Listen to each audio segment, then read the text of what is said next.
दोस्तों मैं हूं विपिन यादव और चलिए शुरू करते हैं ग्रुप डी का जो आपका घातांक करने वाला चल रहा था पार्ट्स। तो उसमें आगे बढ़ते हैं और कुछ क्वेश्चन हम आपको करवाते हैं। बेसिक चीज आप समझ चुके हैं पीछे के वीडियो में। तो सबसे पहले आज का जो सवाल है पहला, जरा ध्यान दीजिएगा। खासकर आज वो सारे सवाल मैं लेकर आया हूं जो घातांक करने से एनटीपीसी के एग्जाम में या ग्रुप डी के एग्जाम में पूछे गए हैं। तो एक छोटा सा सवाल प्यारा सा यहां पर आपको दिख रहा होगा और यह सवाल क्या कहता है, जरा ध्यान दीजिएगा। सवाल है कि 4 के पावर -3/2 इसका बराबर क्या होगा। तो 4 के पावर आपको दिया गया है कि -3/2। आप बताओ 4 को 2 के पावर 2 लिख सकते हैं क्या, और इसका पावर कितना -3/2।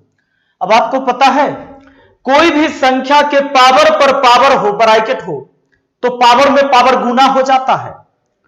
अब गौर करना, ये 2 से 2 जाएगा, कट गुना होगा। तो अब 2 के पावर -3 बचा, इसका मतलब कि 1/8 हो गया।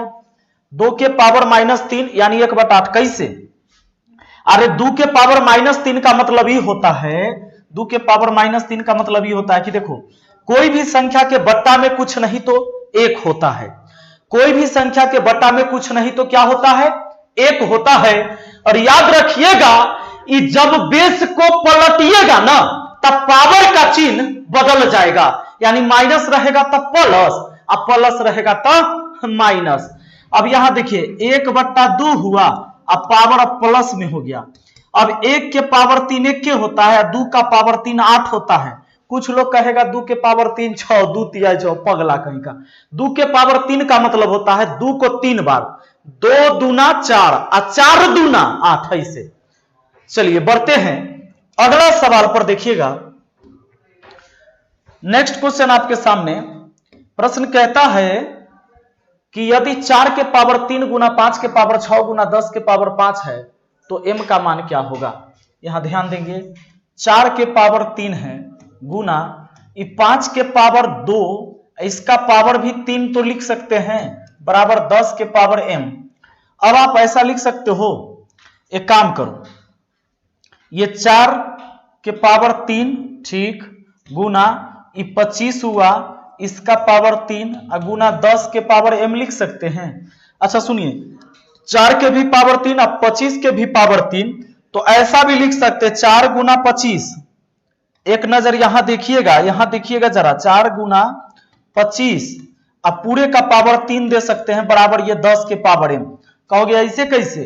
तो भैया ब्रैकेट लगा के पावर 3 दे दिए ना, इसका मतलब ही 3 4 का भी पावर है, आई 3 25 का भी पावर है। इसको आप ऐसे भी कह सकते हो कि 25 चौका होता है सर, 25 चौका 100, इसका पावर हो गया 3, बराबर यह है 10 के पावर m। अब एक बात बताओ, जब उधर 10 के पावर m है तो क्या इस 100 को 10 बना सकते हो? हाँ, 10 के स्क्वायर लिख देंगे तो 100, अब पावर 3 है तो 3, अब बराबर 10 के पावर m। अभी 10 के पावर 6 हो गया, इधर 10 के पावर m हो गया। याद रहेगा, याद रखिएगा एक बात कि जब बेस समान हो ना, जब बेस समान हो तब पावर भी समान हो जाता है। यानी 6 होगा किसके बराबर? m के बराबर। 6 होगा किसके बराबर? तो m के बराबर। और बढ़ते हैं अगले सवाल पर, और भैया बने रहिएगा इस वीडियो में। अगला सवाल आपका सवाल कहता है कि √5 बराबर 2.236 है। तो कहता है कि √5 बटा √2 का बराबर क्या होगा। कुछ नहीं, √5 के मान दे दिया है ना, 2.236। देखिए √2 का मान होता है 1.414। ये दशमलव से दशमलव उड़ा दीजिएगा, इसको भाग लगा दीजिएगा, 1.581 आ जाएगा। इसका आंसर हो जाएगा आपका ऑप्शन ए।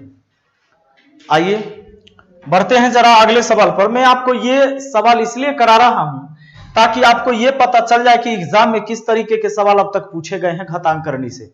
ठीक है, ध्यान दीजिएगा, 8 के पावर 2/3 है, तो 8 के पावर 2/3, 8 को 2 का क्यों लिख सकते हो, यहां 2/3 है। अभी 3 से 3 कट जाएगा, काहे कि पावर में पावर गुना होगा। अब बताओ आप जब 3 से गुना होगा 2/3 में, तो 3 से 3 कटिए ना जाएगा, तो 2 के पावर बचा 2 और 2 के पावर 2 होता है 4। आइए अगला सवाल पर बढ़िए। चलिए 5वां सवाल आपके सामने। यह प्रश्न कहता है सरल कीजिए किसको, तो 25 के पावर 3/2 को सरल कीजिए। 25 को आप 5 का स्क्वायर लिख सकते हैं, 3/2 है भैया, 2 से 2 कटा, 5 का क्यू हुआ, 5 का क्यू कितना होता है 125 होता है। आंसर होता है आपका ऑप्शन सी। नेक्स्ट ध्यान देंगे, कहता है कि सरल कीजिए, बिल्कुल सरल करेंगे, ध्यान दीजिए। यानी 27 के पावर कितना है -2/3 है। अब देखिए 27 3 का क्यू होता है क्या, पावर में हुआ -2/3, 3 से 3 गया तो 3 के पावर -2 यानी 1/9। देखो 3 का स्क्वायर होता तो 9, लेकिन 3 के पावर -2 है तब 1/9 हो गया। आगे देखिए अगला सवाल आपका, यहां 1000 के पावर -1/3 है। आप 1000 को 10 का क्यू लिख सकते हैं, पावर माइनस में 1/3 हुआ, 3 से 3 गया, अरे 10 के पावर -1 यानी 1/10 हुआ। नहीं कैसे, इसके बट्टा में कुछ नहीं तो 1 होगा, यही बेस पलटता है तो पावर का चिन्ह बदलता है, -1 +1, इसका पावर +1 मान लीजिए। आप +1 लिखिए चाहे नहीं लिखिए एक के बात है, कोई भी संख्या के पावर कुछ नहीं तो 1 रहबे करता है। आगे देखिए नेक्स्ट क्वेश्चन आपका, ये 7 का स्क्वायर है अब भागा है। अब बताइए 7 के पावर 1/2 के पावर 4, ये पावर में पावर गुना होगा, 2 से 4 कट जाएगा 2 बार में, तो 7 का स्क्वायर बचा। अब 7 के स्क्वायर में भाग 7 के स्क्वायर से, तो आंसर 1 ना होगा। 7 के स्क्वायर में 7 के स्क्वायर से भाग दीजिएगा, सेम चीज को सेम चीज से भाग दीजिएगा, तो भैया भागफल 1 आएगा। चलो नेक्स्ट क्वेश्चन देखो जरा, यहां है 1/2 + √3 का परिमेय मान ज्ञात करिए। कहता इसका मान क्या होगा जरा ये बताइए, इसका मान बताते हैं। हमने आपको बताया था पिछला बेसिक क्लास में कि जब नीचा में 2 गो बिच्छी वाला रहे या दोनों में से कोई 1 गो बिच्छी वाला मतलब टंगुड़ाई से कैले रहे यानी रूट वाला संख्या रहे, जब दोनों संख्या पर रूट हो या दोनों में से किसी एक पर रूट हो तो नीचे से ऊपर भेजिएगा, बीच का साइन चेंज हो जाएगा और नीचे में दोनों के वर्गों का अंतर होगा।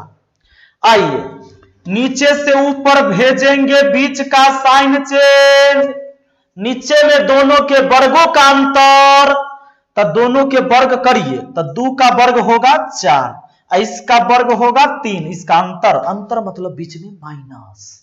है देखिए 2 - √3, अब बट्टा में 4 में से 3 जाएगा 1, 1 लिखिए चाहे न लिखिए बात एक ही है, बट्टा में 1 लिखिए चाहे न लिखिए, पावर में 1 लिखिए चाहे न लिखिए, एक ही बात है। चलिए 2 - √3 आपका आंसर।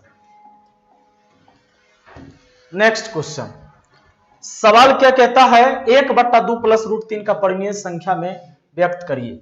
अब देखिए 1/2 + √3 है, अब क्या करना है, वही काम करना है कि नीचा में दोनों संख्या पर रूट लगा होगा या दोनों में से किसी एक पर भी रूट होगा तो नीचे से ऊपर जाएगा तो बीच का साइन चेंज और नीचे में दोनों के वर्गों का अंतर है, वर्ग करने से रूट कट जाता है, ये बात नहीं याद है। नीचे से ऊपर भेजिएगा, बीच के साइन चेंज होगा, ये प्लस था तो माइनस हुआ, माइनस रहता तो प्लस होता। नीचे में वर्गों के अंतर, तो 2 का वर्ग होगा 4 और √3 का वर्ग होगा 3, अंतर यानी माइनस। अब हो गया ये 2 - √3, 2 - √3 बट्टा में 1, बट्टा में 1 यहां पर लिखा है ऑप्शन बी में, लिखो या ना लिखो कोई दिक्कत नहीं। आइए इस सवाल को देखिए, 1 बट्टा है आपका 5 + √3, मुझे उम्मीद है कि आप इसको कर लेंगे। सीधा लिखेंगे 5 - √3 ऊपर में और नीचे में क्या आएगा, वर्गों का अंतर। देखो ये हो गया 5 का स्क्वायर 25 और माइनस इसका स्क्वायर 3, यानी आपका ऊपर 5 -√3 अनिचा 25 में से 3 चला जाएगा तो आएगा कितना 22, यानी 5 -√3 बट्टा 22। ऑप्शन हमारा कहां है भैया, ऑप्शन ए में है। चले आगे, आइए देखिए ऐसे ही सवाल आए थे। सवाल देखिए, सवाल यही सब सवाल पूछा गया घातांक करने से, आपको एनटीपीसी का एग्जाम हो या ग्रुप डी का एग्जाम हो। अब आप पढ़िएगा एसएससी वाला, इसमें फायदा नहीं है, लेकिन घातांक करने में जो बेसिक 2 वीडियो में ही मैंने पढ़ा दिया है वो आपके ग्रुप डी और एनटीपीसी के लेवल के ऊपर का मैंने बता दिया है। देखिए ये 30 30 30 एक ही संख्या जब लगातार रूट के अंदर होगा, ये वाला एगो टाइप ध्यान में रखिएगा। क्वेश्चन पूछा गया इस बार एनटीपीसी के एग्जाम में भी पूछा गया, 6 पर क्वेश्चन पूछा था। क्वेश्चन आपसे एनटीपीसी के एग्जाम में ये पूछा था कि √6 प्लस √6 प्लस √6 प्लस √6 इस बार के एग्जाम में आया था, तो इसको भी बनाने के लिए कहा था। तो ध्यान देना, ऐसे सवाल को बनाने के लिए क्या करना होता है कि कोई एक ही प्रकार के संख्या रूट के अंदर बार बार लिखा हुआ हो, या तो वो प्लस में हो या माइनस में हो। हाँ, गुना में भी रहता है, उसका हम बताएंगे आगे। सुनिएगा, एक ही प्रकार की संख्या रूट के अंदर बार बार लिखा हुआ हो, प्लस में रहे या माइनस में रहे, डॉट डॉट लगा हुआ होना चाहिए। रूल कहता है कि जो संख्या है उसको पकड़ के बाहर में लाइए और इसके बारे में सोचिए, इसके बारे में सोचिए कि इसका ऐसा 2 गुणनखंड तोड़े, इसका ऐसा 2 गुणनखंड तोड़े जिसका अंतर 1 हो, इसका ऐसा 2 गुणनखंड तोड़िए जिसका अंतर 1 हो। आप कहेंगे सर 2 तिहाई 6 तोड़ न लीजिए, 2 और 3 में अंतर 1 हो जाएगा, तो बिल्कुल सही। लेकिन अब सवाल का आंसर क्या होगा, तो भैया सवाल का आंसर निकालने के लिए आपको सवाल में देखना पड़ेगा कि उस सवाल प्लस में दिया था कि माइनस में दिया था। तो अगर प्लस में है तो बड़ा वाला गुणनखंड आंसर हो जाएगा, अब माइनस में रहता तो छोटा वाला आंसर हो जाता, यानी यही सवाल अगर माइनस के रूप में रहता तो आंसर 2 हो जाता, ठीक ना।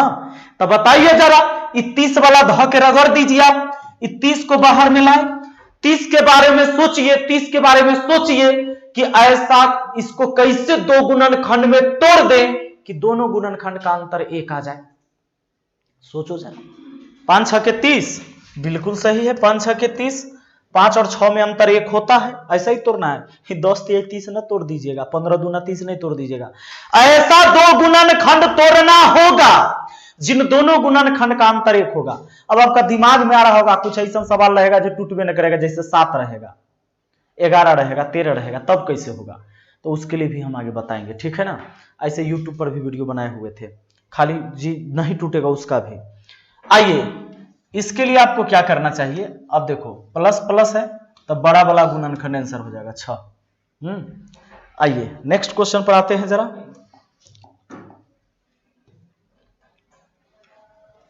चलिए, ये सारे सवाल आपको पूछे गए हैं।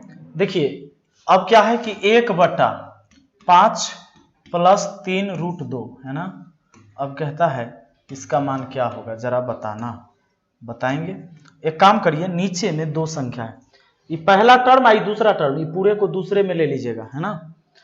बताइए जरा कि नीचा में 2 संख्या हो, दोनों में से किसी एक पर भी रूट हो या दोनों पर रूट हो, तो नीचे से ऊपर जाएगा, बीच का साइन चेंज हो जाएगा, और नीचे में वर्गों का अंतर सैकड़ों बार बोल चुके हैं, याद कर लीजिएगा। नीचे से ऊपर भेजते हैं, बीच का साइन चेंज हो जाएगा और नीचे में वर्गों का अंतर होगा। 5 का वर्ग होगा 25 माइनस इसका वर्ग करेंगे तो 3 के वर्ग तो 9 होगा और √2 के वर्ग 2 होगा, तो 9 दूना 18। ये ना समझ में आया। 3√2 का जब आप वर्ग करोगे ना तो 3 के स्क्वायर तो 9 हुआ, इसका स्क्वायर होगा तो 2 आएगा, क्योंकि स्क्वायर से इसका रूट कटेगा, तो 9 दूना कितना हुआ 18। अब बताइए जरा, ऊपर हुआ आपका 25 माइनस 3√2 और नीचा में हुआ देखिए कितना, 25 में से 18 गया तो 7, 5 माइनस 3√2 बट्टा 7, 5 माइनस 3√2, 5 माइनस, सवाल गलती है, 5 माइनस, यहाँ 2√2 दे दिया गया है, यहाँ गलत है ऑप्शन में, 5 माइनस 3√2 बट्टा 7, ठीक है। चलो, क्योंकि यहाँ रूट से बाहर 3 है, यहाँ गलती दे ले, ठीक। चलिए अगला सवाल देखिए, कहता है √5 बट्टा √3 माइनस √2, 3√3 बट्टा √5 माइनस √2, फिर माइनस है √8 बट्टा √5 प्लस √3। क्या करना है? करना बस वही है कि भैया जब नीचे में दोनों संख्या पर रूट लगा हो या दोनों में से किसी एक पर भी रूट लगा हो तो नीचे से ऊपर भेजेंगे, बीच का साइन चेंज होगा और नीचे में वर्गों का अंतर होगा। सुनिए तो ध्यान दीजिएगा, ऊपर में हुआ √5, नीचे से ऊपर भेजते हैं, बीच का साइन चेंज करते हैं। ठीक, जरा कलर भी चेंज कर ले हम। हाँ देखिए, ऊपर में √5 जीव का त्यों, नीचे से ऊपर गया तो बीच का साइन हुआ चेंज, नीचे में वर्गों का अंतर, √3 और √5 वर्ग करेंगे, रूट कट जाएगा, 3 2 का अंतर 1 आएगा, माइनस 3√3 ऊपर वाला रहेगा, नीचे से ऊपर जाएगा, नीचे से ऊपर जाएगा, बीच का साइन चेंज होगा और नीचे में वर्गों का अंतर। तो देखिए वर्ग करोगे तो रूट कटेगा, 5 में से 2 घट जाएगा तो 3 आ जाएगा। और सुनिए ना, अरे √8 है ऊपर में, नीचे से ऊपर जाने पर होगा बीच का साइन चेंज और नीचे में वर्गों का अंतर, 5 में से 3 चला जाएगा 2। ठीक, अब ये 3 से 3 काट देंगे। अब देखिए जरा यहां पर एक काम करते हैं, √8 है ना, √8 को आप ऐसे लिख सकते थे, देखिए √8 है तो इसको आप 4 दूना 8 कह सकते हैं, 4 का वर्गमूल 2 और √2 बच जाएगा बट्टा 2, यानी √8 को 2 √2 कह सकते हैं, 2 से 2 कटेगा, यानी 2 से काटेंगे तो इसको √2 बार में काट सकते हैं, क्योंकि √8 को 4 गुना 2, फिर 4 का वर्गमूल 2, √2 हुआ, 2 से 2 कटा, √2 रहा। ठीक है ना, यानी √2 बार में हम इसको काट सकते थे। दोस्तों ध्यान देना, अब क्या होगा, गुना होगा तो √5 से इन दोनों में, तो 5 तिहाई 15, फिर 5 दूना 10 प्लस में है, ये माइनस है तो माइनस √3 से दोनों में गुना, तो माइनस में हो जाएगा 5 तिहाई 15, माइनस में 5 तिहाई 15, अब माइनस प्लस फिर माइनस, और 3 दूना 6। ठीक है, ये 3 दूना 6, रूट है तो रूट, माइनस माइनस इसमें तो ये √2 है, √2 से 5 दूना 10। ठीक है, माइनस माइनस होगा प्लस, 3 दूना होगा 6। अब जरा बताना, ये √15 प्लस में √15 माइनस में हो गया 0, √10 प्लस में √10 माइनस में हो गया 0, √6 माइनस में √6 प्लस में हो गया 0। अब एक बात बताइए, सब घट कर क्या हो गया, 0 हो गया, यानी आपका आंसर क्या आया, 0। ठीक है, चलिए अगला सवाल आइए, अगला एक सवाल ये सवाल आप खुद कर लोगे, मुझे उम्मीद है। क्या करोगे, नीचे से ऊपर भेज देना, बीच का साइन चेंज कर देना और नीचे में वर्गों का अंतर कर देना, नीचे में दोनों के वर्गों का अंतर, 5 का स्क्वायर 25 और इसका स्क्वायर करोगे तो 2 का स्क्वायर 4 और इसका स्क्वायर 3, तो 4 तिहाई 12। आप लो, अब ऊपर 5 माइनस 2 √3 है, अब बट्टा में भैया 25 में से 12 गया तो 13 आया, यानी आपको आया 25, 5 माइनस 2 √3 बट्टा 13, 5 माइनस 2 √3 बट्टा 13। यहां पर है ऑप्शन बी में, थोड़ा ऑप्शन भी देख कर मारिएगा, है ना, इन्हें के जहां तहीं से मार दीजिएगा। हैं, चलिए तो चलिए, बहुत बहुत धन्यवाद इस वीडियो को देखने के लिए। मुझे उम्मीद है कि बड़ा आसानी से आपको समझ में आ रहा होगा। हम मिलते हैं फिर अगली वीडियो में। Thank you, best of luck.